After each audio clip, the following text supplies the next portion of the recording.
Encerradas as declarações de voto, passemos ao registro eletrônico dos votos. Solicito aos vereadores e vereadores que registrem seus votos.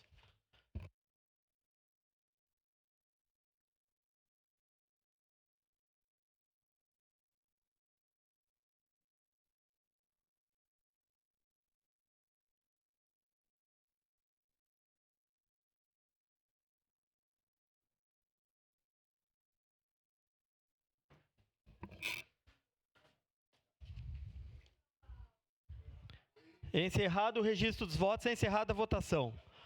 Projeto de lei complementar número 34/2026 foi aprovada por unanimidade das vereadoras e vereadores, com ausências dos vereadores Bortola, Iago Morandi, Pedro Rodrigues, Andressa Marques e em representação vereador atestado de saúde, vereador Juliano Valim.